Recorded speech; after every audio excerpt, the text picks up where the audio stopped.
সেটা তো হতে পারি না। সুতরাং যতটুকু নিরপেক্ষ ততটুকুই থাকতে হবে যতটুকু সংবিধানের সঙ্গে সামঞ্জস্যপূর্ণ হয়। তবে মুখ থেকে কথা যখন বেরোয় তখন তার উপর নিয়ন্ত্রণ থাকে না। একজন মুক্তিযোদ্ধা হিসাবে সেজন্যই হয়তো আমি একেবারে উচ্ছ্বাসিত বক্তব্য দিতে পারি না। এখানে আমি যেটুকু আমার সাথে আমার আসনের সাথে সামঞ্জস্যপূর্ণ হয় ততটুকুই কথায় বলার চেষ্টা করছি। প্রিয় বন্ধুগণ, আমাকে বাংলাদেশ আওয়ামী লীগ বা তার জোট আমাকে সমর্থন করেছিল, তাই আজ আমি এখানে। আজকে কয়েকবার আমার কথা এখানে আলোচিত হয়েছে কমিশন রিপোর্ট সম্পর্কে।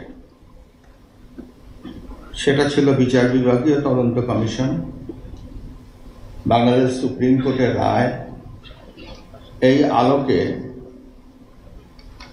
একটি নির্বাচন পরবর্তী 2001 সালে নির্বাচন পরবর্তী সহিংসতার ব্যাপারে একটি 3 সদস্য বিশিষ্ট একটি বিচার বিভাগীয় কমিটি গঠন করা হয়, কমিশন। সেটা আমি প্রধান ছিলাম।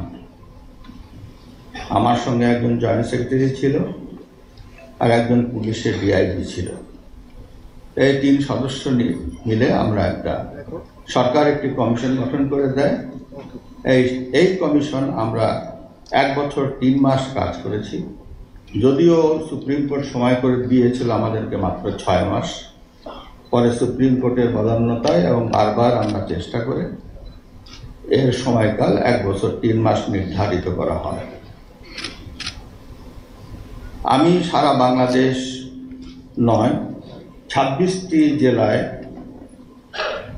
আমি নিজে গিয়েছি, আমার কমিশন গেছে, এবং কমিশন আইন অনুযায়ী আমরা দায়িত্ব পালন করেছি। তারপরে আমি রিপোর্ট দিয়েছি। রিপোর্ট পাওয়ার পরে